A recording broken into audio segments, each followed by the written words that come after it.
Hi, everyone. Welcome to the Asian Hustle Network podcast. Today, we have a very special guest with us. Her name is Sajani Amarasiri.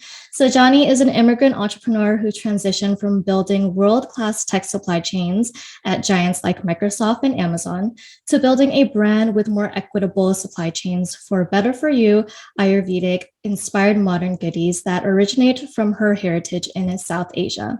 Her passion for marrying her two cultures and giving back to where she came from got her traveling across the world to start the first community-focused co-working space in Sri Lanka, and then on to building Kola Goodies to bring more equity and cultural representation to wellness around the world by directly sourcing and supporting communities that have used these ingredients and rituals for thousands of years but weren't being represented in shells.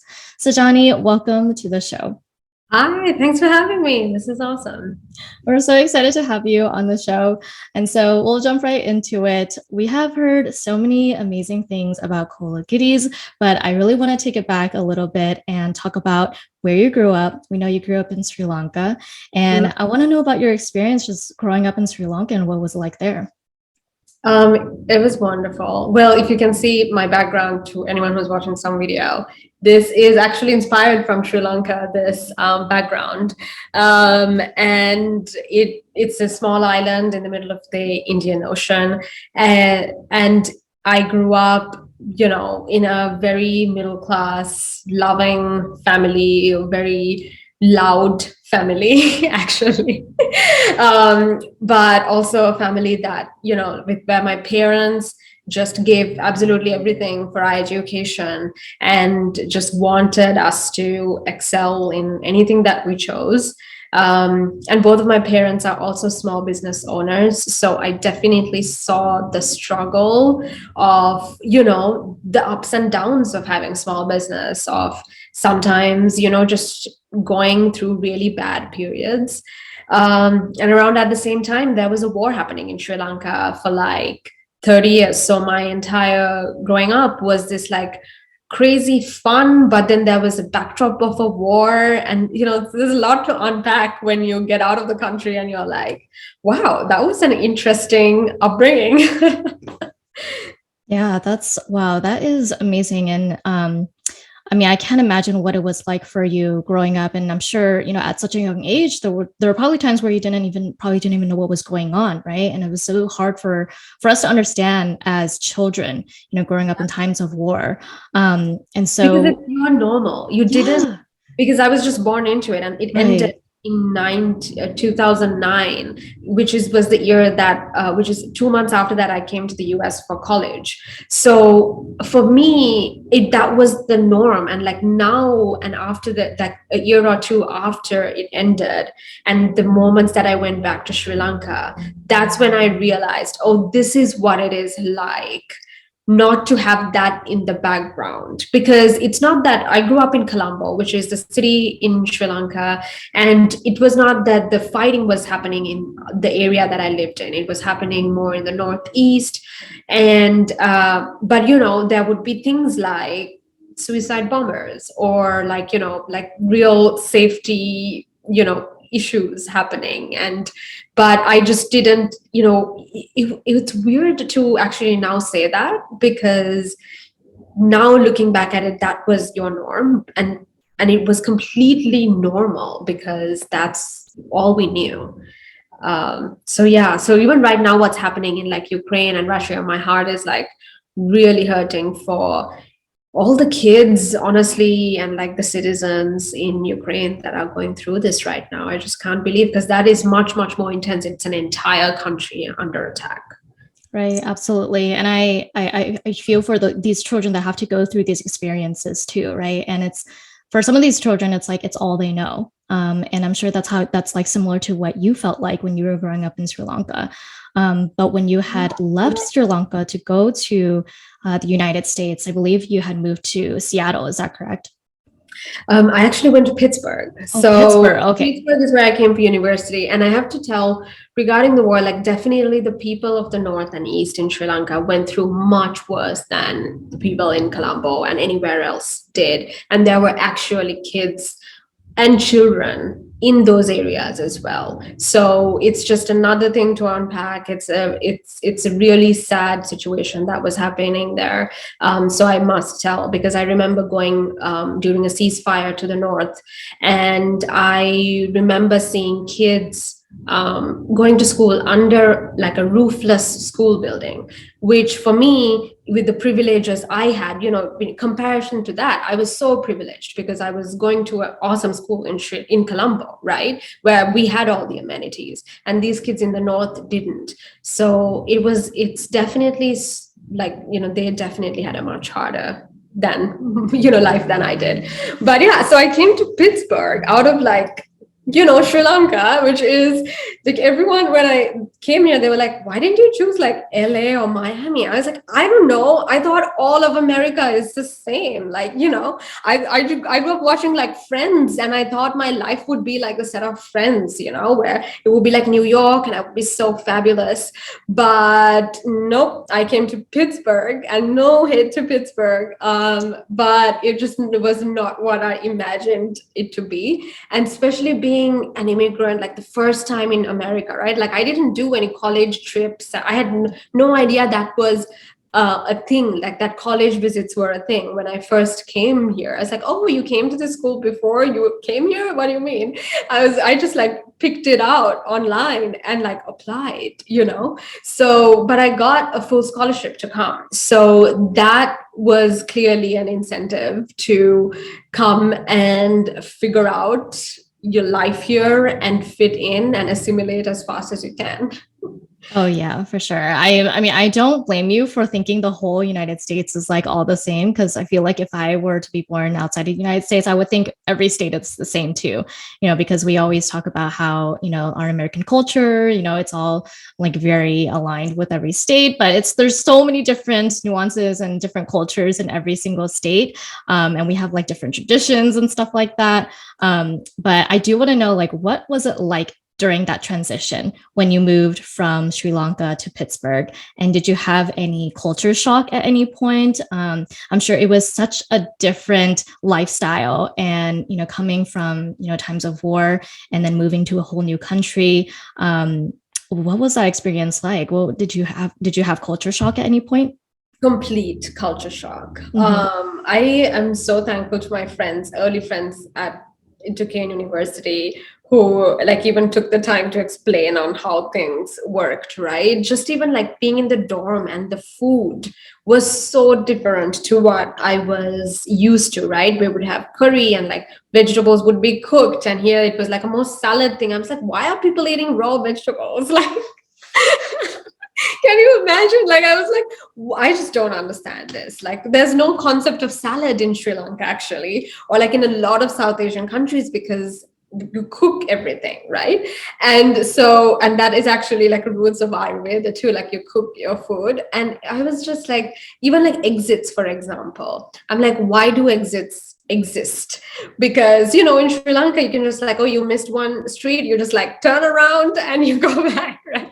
I'm like, damn it, these exits, like if you miss an exit you have to wait like 5 to 10 minutes for the next one. And so it was just like so much in just that sense of like the everyday practicalities, but also things like I was missing my family and home so much. I think the first 3 to 6 months I went through probably like those phases of depression, of where you completely hate everything, you're in denial, and then you're so sad, because I just didn't fit in. I missed my family, I missed the food, I missed everything that I was familiar about or familiar with, right? So it was definitely a very hard time, but that's also what I think why immigrants are so strong, and that come when you come out of the other end, it's like you figure out how to survive that transition, you figure out who to surround yourself with, and you've kind of figure out your identity even at that time, saying like, you know what, I am Sri Lankan, I'm going to be this, and I'm not going to be afraid to tell what I don't know and what I don't like. And I just have to figure this out, like, so it was a very hard time, but you got to do it. You have to get through it. Yeah, I really appreciate you for bringing that up, because I feel like even for myself, I was born in America, right? And so I'm American born Chinese, but oftentimes when I go back to my motherland, there's differences, because when I go back to my motherland, I feel like people who are in Hong Kong, they're natives in Hong Kong, they can tell that I'm not born there, right? And so I feel like there's a sense of me that feels like I don't belong, right? But I want to learn more about my culture. I want to learn more about my heritage. And then when I go back to the United States after like a long trip back in my motherland, I feel a similar way, where I don't feel like I belong, because I'm always going to be seen as, Chinese or Asian, right? And so even if I was born in America, there's always going to be a sense of me where I feel like I don't belong in either countries, right? But the beautiful thing is that like I can take traditions that I've learned in Hong Kong or back in my motherland and bring them to the United States and have people learn about them, right? And I feel like you had that kind of like sense of awakening where you wanted to bring your cultural roots from Sri Lanka and the things that you loved so much about Sri Lankan culture and back to the United States, right? And that's exactly what you did with Kola Goodies. But we can talk about that in a little bit as well. But I know that when when you were living in Pittsburgh, was this right before you had moved to Seattle then, when you were working at Microsoft and Amazon? Yeah, so I graduated college. I'm from Pittsburgh. I disliked it so much. I finished school in 3 years. I was like, what? Wow. I gotta go. Excuse me, but I've got to. I love that. I love that. You just get it done over and quick with. That's one way to do it. Yeah, I was like, let's get this over with, let's get through, and then let's get out all over to the West Coast. And so, yeah, I moved to Seattle at the time. My now husband, my boyfriend then, was also in Seattle. And, H-1Bs and work visas are such a difficult journey for a lot of immigrants. And I knew that being in Pittsburgh, at least, it wasn't like there were not many companies, especially tech companies at the time. Now it's becoming a tech hub that was sponsoring these visas. So West Coast, San Francisco, Seattle, all of these areas had much more opportunity. And my boyfriend was here. So I was like, let me go over there. But it was a really hard journey, even actually after graduation, to find a job. Again, it's one of those times that I felt that I wasn't valued here, or like, why am I not getting this opportunity to work and actually pay taxes? Like, for God's sake, America, you gave me a free education, and now you're not even going to let me pay taxes back. Because so the thing, what happens is, like, in order to get an H-1B, a company has to sponsor you. And so I would go to all of these interviews, right? I would apply and I would get through the first screening. And in my head, my ego was so big, because I had graduated like summa cum laude, and I was like, of course, everyone's going to want to give me an offer. Duh. And then at the interview, they'll be like, oh, do you need a visa? I'm sorry, but we don't, sponsor visas. And so call after call after call, it was just so disheartening. But I remember watching this video from Steve Jobs giving a commencement speech. And he said something there that like stuck and like got me through some of those times where I just felt like I was not getting anywhere. Was the dots are always going to connect looking backwards. And I think that truly came forward. Like, it took like 1 year for me to get Microsoft. And they sponsored my visa, and I'm eternally grateful for that company, for waiting, for processing the visa and everything. But yeah, I joined them as in supply chain in the hardware division. So like Xboxes, services, and things like that. So it was just exciting and very, very grateful. Oh, wow. Just hearing you talk about that experience is so amazing. I feel like such triumph and like excitement for you just because of that experience. And I'm so glad that it all worked out. I mean, I think that when times get really tough, and what is that? I think it's like the law of attraction or something. Yes. When times get really tough and you're like at the bottom, your lowest point, right? And you start to kind of, unknowingly look for opportunities, they somehow just start coming to you, right? And it's when we're at our lowest point, that's when things actually happen and arise that are actually beneficial for you.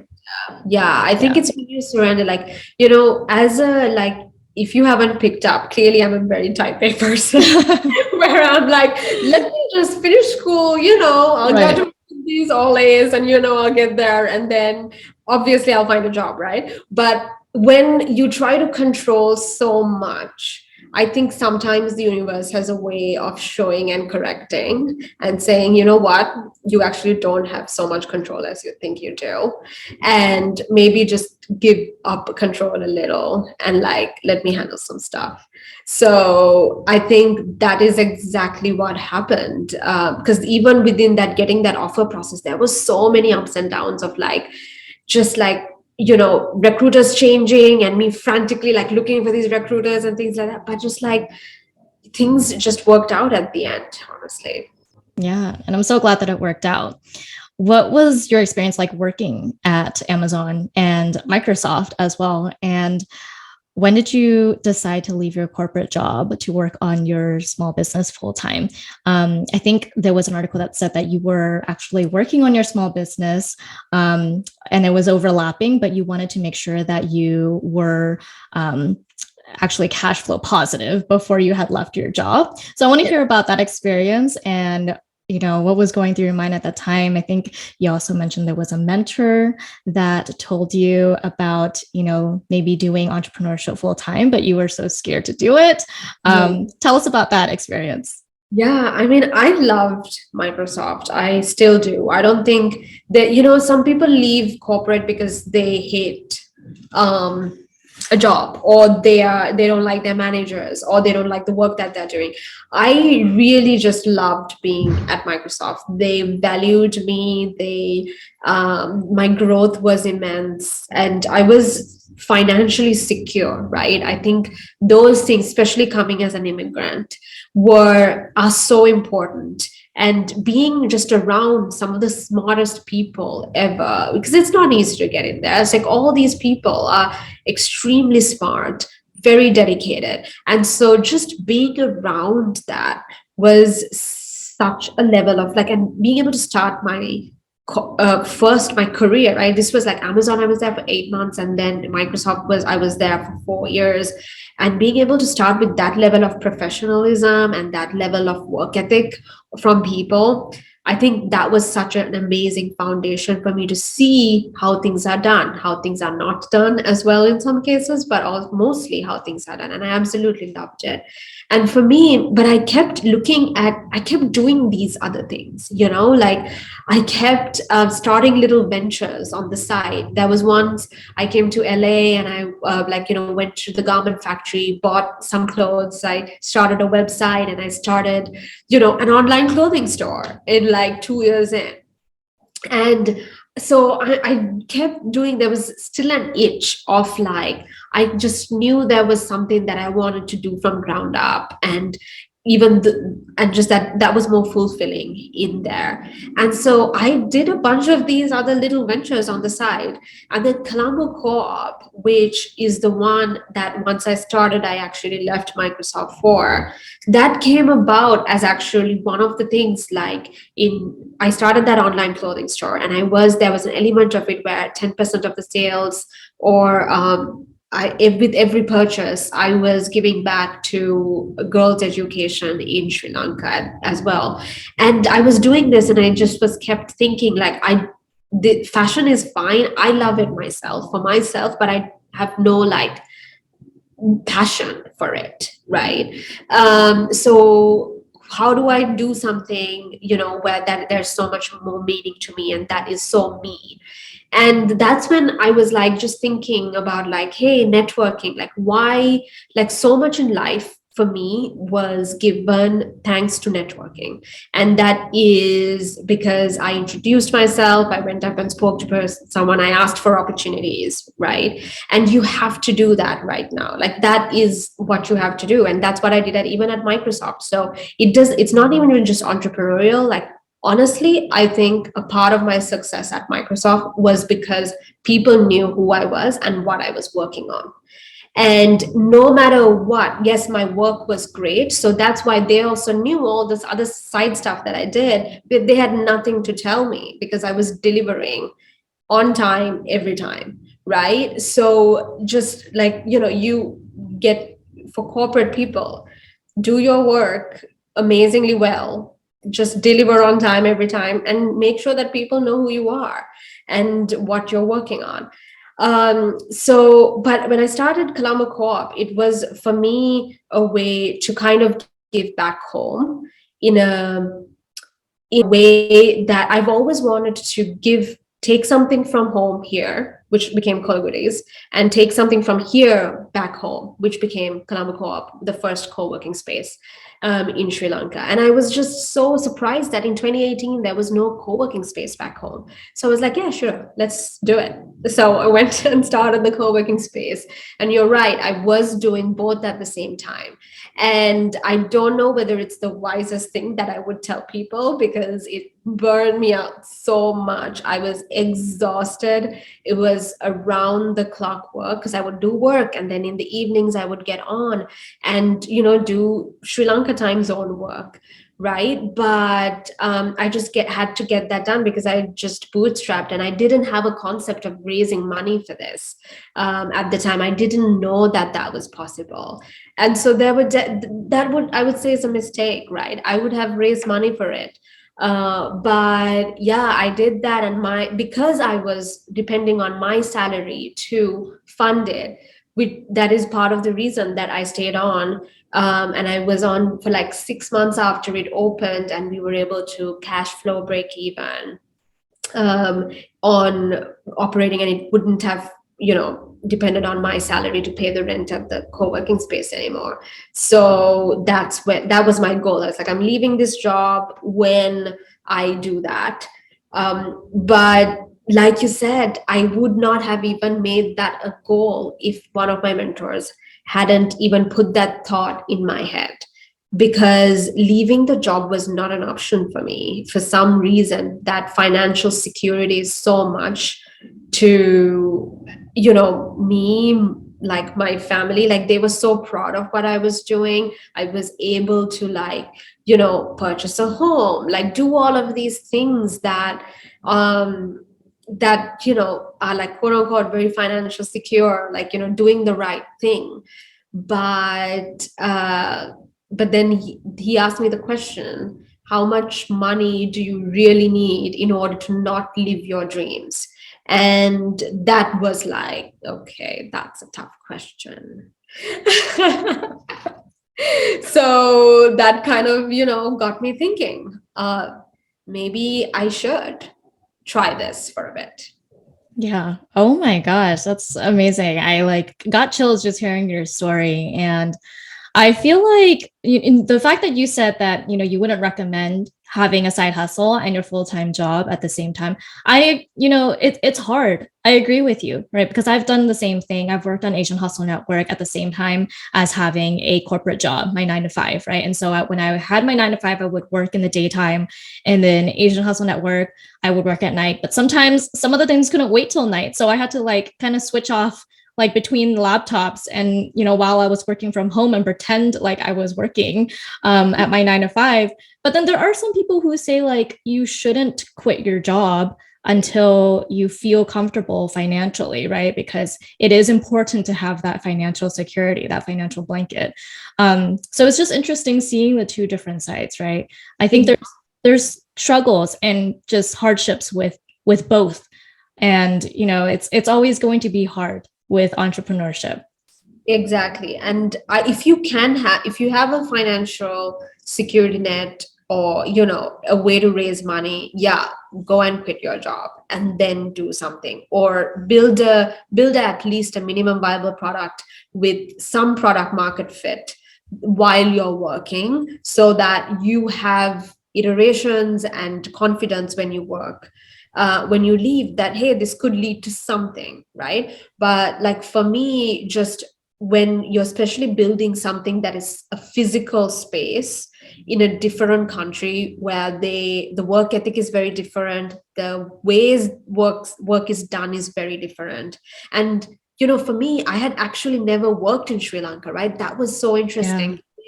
Like, yes, I was born and raised there, but I went to school there and I was a child when I left. But I always tell this, like, I am such a product of those two countries. I was born and raised proud Sri Lankan, but I was also grew into myself and me in America. My work ethic is so American. The way I work is so American, because that is the way I was trained. Like, my first jobs, everything was in American companies.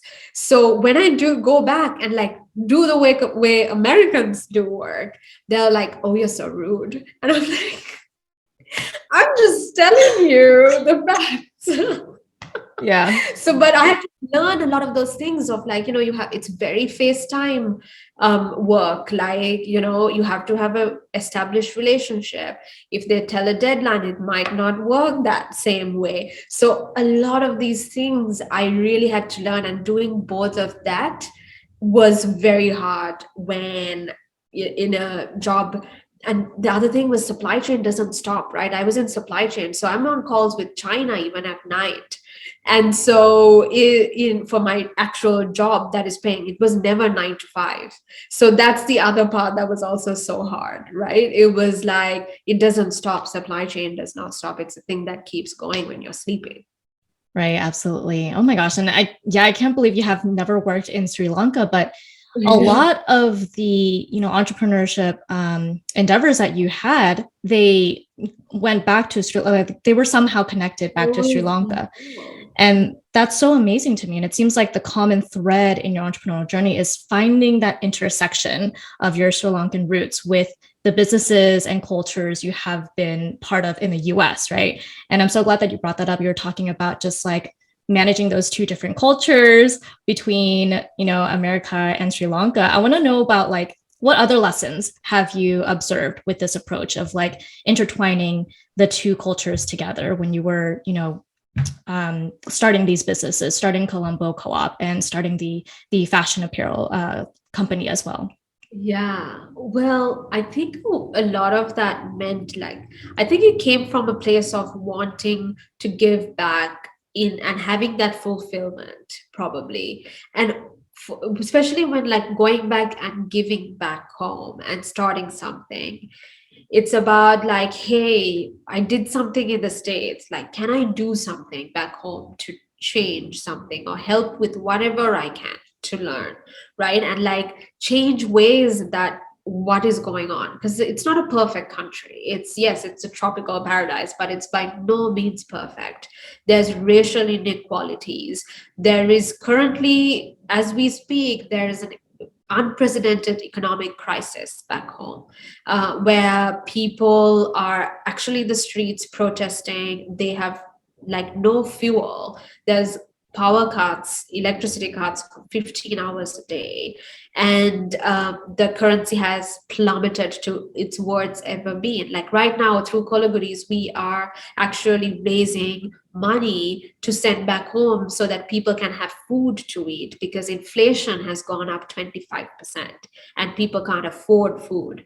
And so there is just so much that I think to do back home. But I also I wonder whether one of the things that like really wanted me, like urged me to do something back home, was the fact that I saw Sri Lanka change so much from the point I left, where entrepreneurship was not really a thing like as when I was growing up, because with the war you take less risks. It's already risky being there, right? So people are like, spurring up like really new ideas, or probably doesn't have the bandwidth to do that. But every time I went back home, every summer from school, it was like a new restaurant would start up, and like, all of this newness was there. And I think I just wanted to like give back and like make sure this rebuilding of like the country had like different like roots in terms of equality. Like even with Colombo Co-op, I said, it doesn't matter where you come from, like this space has zero racist policy, where like you in this space, like it's not an option, and racist or like sexist, because this is a female run space. But everyone is welcome. So I think a lot for me was to like, how do I give back? How do I bring the good things that I've learned here to incorporate and to really see the potential back home? Because I know that Sri Lanka and has so much potential, but it's just not there yet. Right. And I love that approach about having everyone, be welcome. As a part of that co-op. And that's like it reminded me of what we do with Asian Hustle Network as well. A lot of people have actually come to us and ask us, hey, do we need to be Asian to join this community? And although we have Asian in our title, we don't discriminate. We don't say like, if you're not Asian, you can't join our community, and it's more the merrier to introduce our culture to other people who are not part of the Asian community, right? And I just wanted to say, I commend you, and I love that approach that you did for the co-op. Thank you. Yeah. So I do want to talk about Kola Goodies, and I want to hear, what was the inspiration of founding Kola Goodies, and for people who don't know what it is, tell us a little bit about what Kola Goodies is and what it offers, and how it all started. Yeah, so we make the best milk tea that you can make at home. It's really good. Yeah, I tried it. And superfood lattes that are all inspired by my South Asian heritage. And the thing that we're trying to change with Kola Goodies is making sure that there's cultural representation, not just in ownership of a business, but also when you look at the supply chain, right? Where does it come from? Who do we source from? And if you look at all our supply chain and our farmer partners, they're all from South Asia, and we directly source from South Asia. And another part of it is like, how do we keep these rituals that are super ancient, have been there for thousands of years, but evolve it to today so that now the next generation can also take this on, right? The way my mom made this, I don't have the time to make it right now. So if I don't have the time to make it, my future kids are not going to definitely not make it. They would not even know about it. So how can we like, also be a little innovative so it fits into our current lifestyle, and take it on for the next generations. So that's what we do. And Kola Goodies started, so we launched properly August of 2021. That was last year. We had MVP stages where in 2020, where we were like trying different things, different formulas, packaging, messaging, all of that stuff. But it was inspired by the fact that there is just so much goodness that I grew up with. And especially when I, over the last few years, so when I first came to the States in 2009 in Pittsburgh, I think around that time was coconut oil was becoming a thing. And I was looking at that and I was like, get out of here. That is crazy that coconut oil is a thing here. Because in Sri Lanka, the moment you go from like a lower class to like middle class, you like abandon coconut oil because it's not as hip, right? Because all of this Western media is influencing what you eat back home. And here people are going towards the things that we are abandoning back in our culture. So this thing was really interesting to me. So since I first came, I was like watching this, and other things like coconut milk became so big. And that's like, coconut milk is the entire base of all curries in Sri Lanka. And I'm like, that's crazy too. Like, so I saw all of this happening, and then I saw like this wellness boom happen. And there were turmeric lattes popping up everywhere and celery juice being a thing. And I was like, look, there's much better stuff in that celery juice that we could sell, that I could also have bring, that I grew up drinking every day. And it's called Kola Kanda. That's what our super green latte is actually based and inspired from. And then I saw turmeric latte having a moment, and I'm like, turmeric latte wasn't born in Venice Beach, California. It's been a thing that, for thousands of years, that people in South Asia have had in every part of their life. Like, we put turmeric in everything. So I just saw that the stories weren't being told. It was becoming so trendy, amazing. People are adopting the rituals, they are trying new ingredients. Great. But it wasn't being told, and I wasn't being represented on those shelves, right? And if I'm not being represented, that means South Asians aren't being represented on those shelves.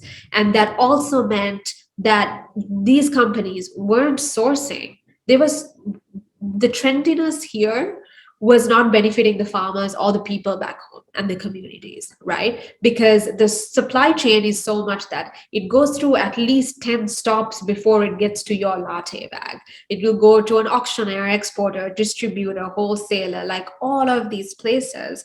And then, but there's such a better way to do this, like a much better way, that we can just go directly to the farmer, buy this from them, get into California, make it into a drink that you don't have to do anything but just add hot water and have it, so that you can easily put it into your routines. And guess what? This now can live on for another generation because we made it easier, right? So that was kind of the inspiration behind Kola Goodies, and like that nostalgia of like, how do I bring like this goodness that my mom, firstly, kudos to working moms, and my mom, I don't know how my mom woke up at 5 and made this drink from scratch. She would the coconut milk from scratch, because they didn't use like this tinned coconut milk. They would make the coconut milk, they'd put the greens, they'll blend it. And I'm like, that's way too much work for me. So, so guess what? Our super green latte is all that goodness, but there's the coconut milk already in it. We added oat milk, there's moringa, there's cinnamon, and you just add hot water, froth it up, and drink it like a latte. And in that same vein was like even the milk tea. So in Sri Lanka, we don't add necessarily spices into our tea. It's tea and milk, right, and sugar. But it's Ceylon tea, so it has this amazing like depth of flavor in it, and it's not super sweet either. And that's kind of what I wanted to make. Actually, it was my husband, honestly, he loves the way my mom makes tea, and he would always be like, "Mums, you have to teach me how to make this tea because I really, really like it." And she would try to teach him, but it never comes out consistently. So he's like, one day he honestly was like, I just want to sell milk tea and see how it does. I just want to make it easy so that every time I have a milk tea, it tastes like your mother's milk tea. Right. And I was like, let's try it. And then I honestly had no idea how this would even do. I just like, you know what, let's start with like 250 units or 500 units or something. Let's just put it out there and see how it works. And now it's become one of our best sellers, where people love this milk tea. And it's only 70 calories, so it's good for you. It's not like 300 calories, so you can make it at home. And it supports small farmers, because we directly work with small holder tea farmers in order to source all of the ingredients. So wow, that is so amazing. I mean, it is really delicious. For all of our listeners out there, definitely go and try Kola Goodies milk tea. It is amazing. And I agree with you. Like, moms, I don't know how they do it. Like, it takes so long to make those traditional, ingredients and recipes and remedies. And even like nowadays, if I'm just waiting for my instant coffee maker to make my coffee, I'm like, why is it taking so long? We're just so impatient nowadays. No, I'm like, this is taking 10 seconds. Like, why is this taking 10 seconds? But I agree with you. I mean, there is a lot of big brands out there that are capitalizing on rituals from South Asia and just Asia in general with no attrition to, their origins. They don't really know where it's coming from, where they're sourcing from. And it's unfortunate, because they're really capitalizing on a lot of trends that are happening, right? And this reminds me of another podcast guest that we had on, where she was talking about Vietnamese coffee. There was like a really big trend with Vietnamese coffee, but a lot of these big corporations and big coffee companies, they weren't really telling people where their coffee beans were coming from, right? And it's the same thing that we're seeing here, right? And I think it's so important for us to actually have transparency as to where our food, our beverages are coming from. So we know, what the conditions are for the farmers, what the stories are, what the culture is, so that we're getting the stories right. We're getting the origins right. And that is so, so important for us to actually like have people learn about the origins, learn about the culture, so that information doesn't get misconstrued. Right. Or like it doesn't get lost in translation. And that it lives on. This is how like all of these were passed for generations down, right? Like the fact that they knew like that, obviously, yes, turmeric has antibacterial properties. Like, oh yeah, it's great for you. Like, or my mom would say every time, like there's this herb called Kola that is in super green latte that every time I eat it, it's like spinach in Sri Lanka. So it's very common, and she's like, oh, it's really great for your eyes, it's really great for your brain. I'm like, yeah, you're telling me this because you want me to eat greens. And then now all these studies are coming out and be like, yes, this is amazing for your neurotransmitter health. I'm like, really? It is? Mom, you were right. Yeah, I have like a bunch of remedies that like my mother makes that work for me, but when I try, like American, medicine, it doesn't work the same way as, the remedies that we have back at home. So I love that you're bringing it to the States and that you're having people learn about these remedies, these nutritional goodies. But I know that when you had started Kola Goodies, this was like at the peak of the pandemic. And I think you mentioned that you had to like postpone the launch. And I want to know, like, what was that experience like? Did it affect your ability to sell and to source in any way? And how did it affect your launch? Yeah. So when we did a soft launch. So our soft launch was in March of 2020. Pandemic, right? And so actually it was a blessing in disguise in a way, because it allowed us to iterate so much on the product, what is working, what is not working. And that's actually a tip for any entrepreneur that is out there, is just like put product out. Like, don't wait for this like magical unicorn to appear and be like, now is the time, because just put it out. And then if it's a pandemic, like if I could put it out in the pandemic, and I did, I think anyone can. And then all we did was just learn. We sold out of like that first batch, but it took months for us to sell out of that first batch, right? But once we sold out, we learned so much from that first batch of inventory and like feedback that we got, that we basically like kept the site running a little for the first bit of 2021. But that's where we like put all of our efforts into like really perfecting the branding, the sourcing, the supply chain stuff, like all of that stuff, and then putting out products again in 2021. Like, if you think about like, no one, and this is the other thing for like a lot of CPG supplier like brands are like, oh my god, I don't know when to launch. I'm like, just launch it. No one remembers when Google launched. No one knows when Airbnb launched. Like, no one does, right? So like, just put it out there. We don't have to have this big fanfare of like launch date. So it was, I think for me, it was really tough to put it out there, even as our soft launch, right?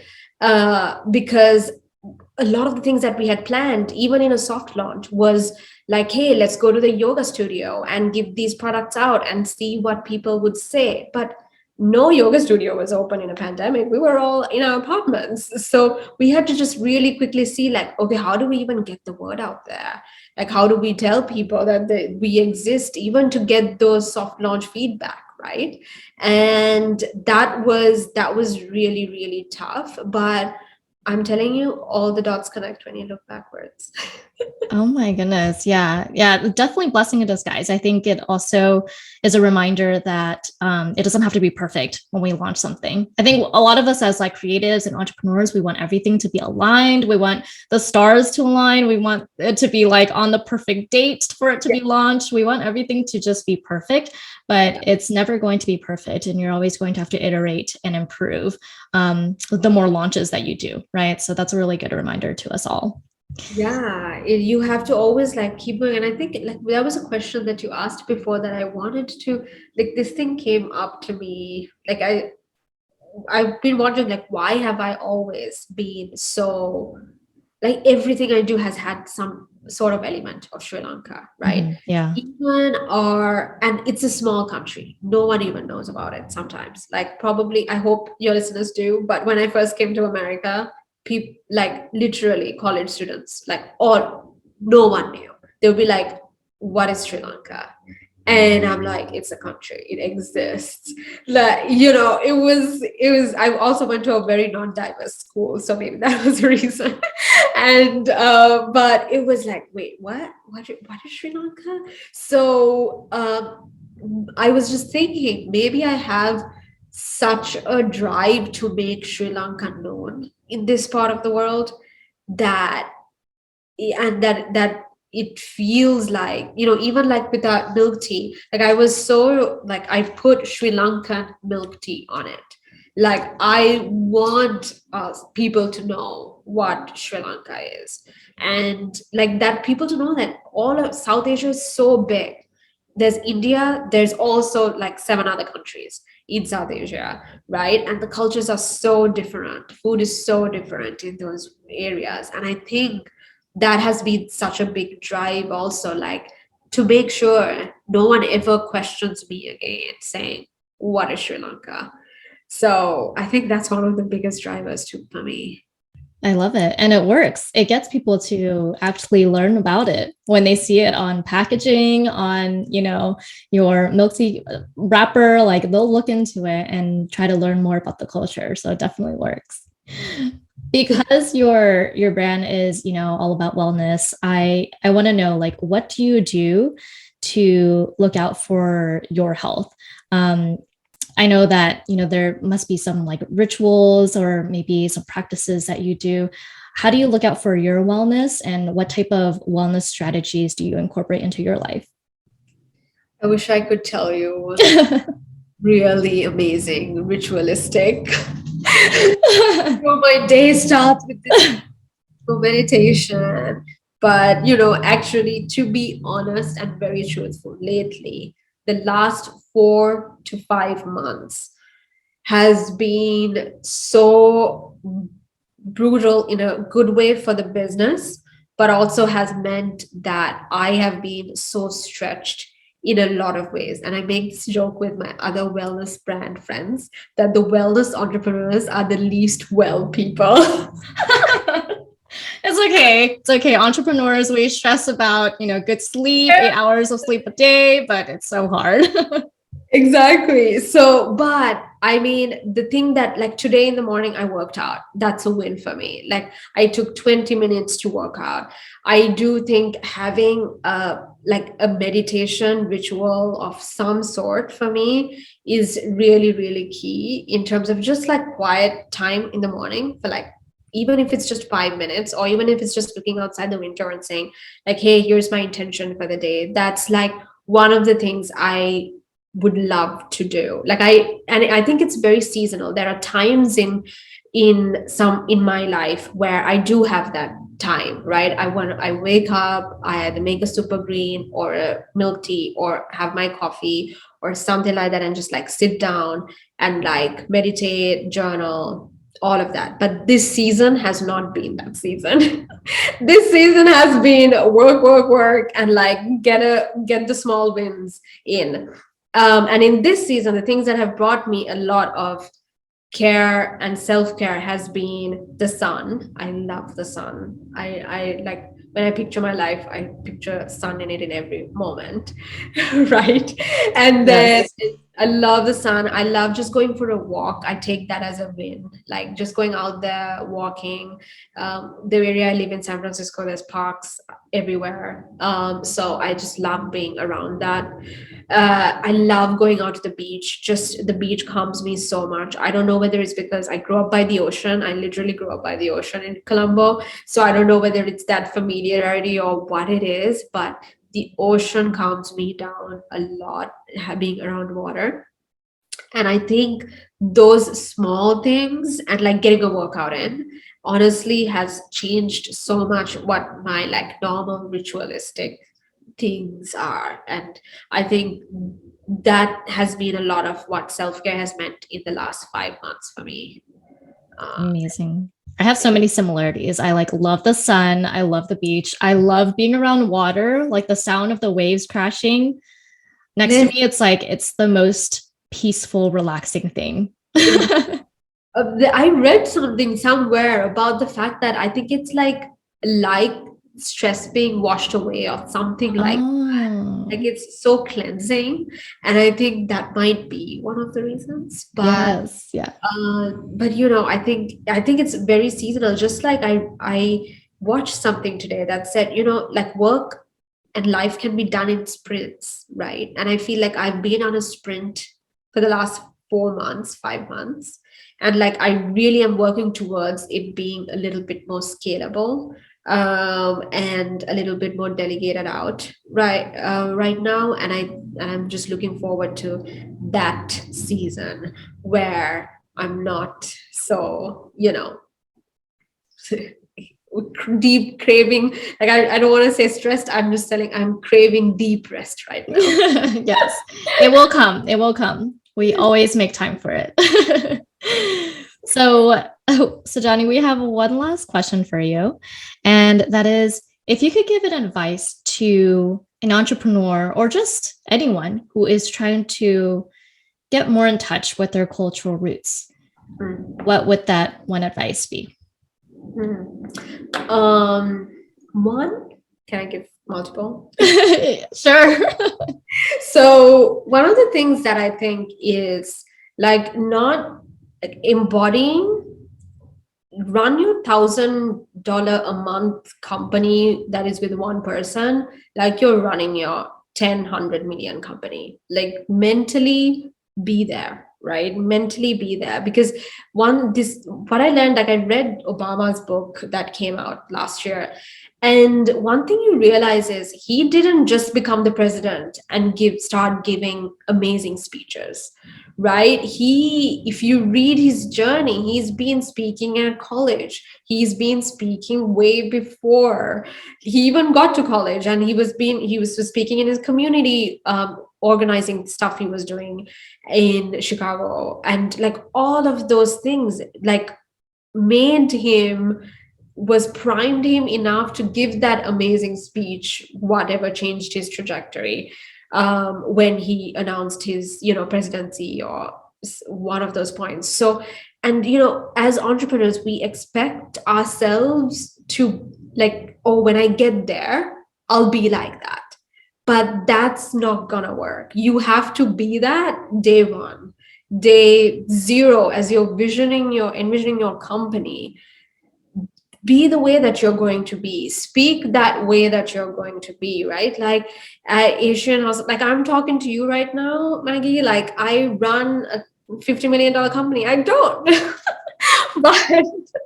but we'll get there one day, right? And because the you isn't going to change, hopefully you're just going to have more and more opportunities that come your way to the same you that is, going to be even better prepared when that happens.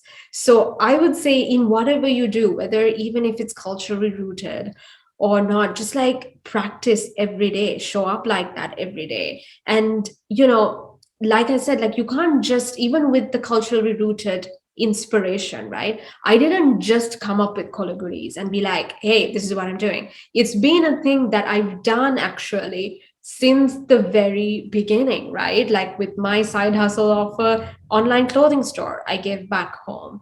I had a t-shirt, custom t-shirt company where I did like these Sri Lankan slogan thingies, and I that was a thing. With Colombo Co-op was about connecting cultures.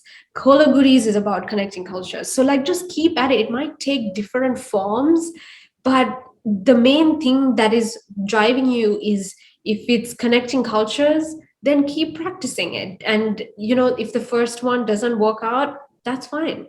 Like you would be better prepared for the sixth one that does work out, because you've done the work for the past 6 years. So that's what I would say. I love that. I love that advice. And I agree with you. I think, we have to, if we're trying to get to some place or be some person, we have to be that person from day one. Even if we're not there yet, we have to embody or envision ourselves as that person, right? Because if we continue to have like this gap in our mindset that, we're not where we need to be, you're never going to get there, right? So you always have to be that person from day one. Yeah, but Oprah said one thing. There's something interesting where he said, like, um, you as a person, you don't change when you get more money. Right. You're either a crappy person who gets crappier, or you're a nice person that just becomes nicer and more Yeah. generous. Yeah. Right? So you decide who you are going to be, and I think it's like that thing that you're going to be is, if your thing is going to be connecting cultures, or like being true to your roots, practice it. Like don't just come out of nowhere, like not care about your roots and then suddenly be like, because then the journey is going to be much harder, right? And then the other piece of advice I would give is, it's very easy to wait for clarity, right? Of, oh, what am I going to do? But I think clarity comes from engagement, and that is quoted by Marie Folio, so it's not my amazing quote. But clarity comes from engagement. So like just get out there, do something, right? If you want to host a podcast, start talking to people, even if it's just like over coffee, right? Or if you want to start selling lattes, start making it, asking your friends to test it. Just like do the engagement, and then you might see, oh, this is just not for me, or maybe I'll go a different path. So I think waiting and then building and then putting out there and then finding that that's not your passion or calling is such a waste of time, rather than just like get done, learn, move on. Yeah, absolutely agree. Love that advice. Thank you so much, Sajani. So where can our listeners find out more about you, as well as Kola Goodies and Colombo Co-op online? Yeah, so it's Kola Goodies at Kola Goodies, and Colombo Co-op. Actually, I don't know whether we didn't cover this. We closed it last year in June 2021, and so that was another entire podcast lesson probably that we would have, but unfortunately with COVID we closed it down.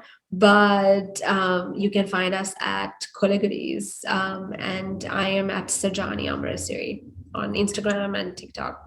Amazing. Thank you so much, Sajani. It was amazing having you on our podcast today. Thank you so much for sharing your story. Thank you so much.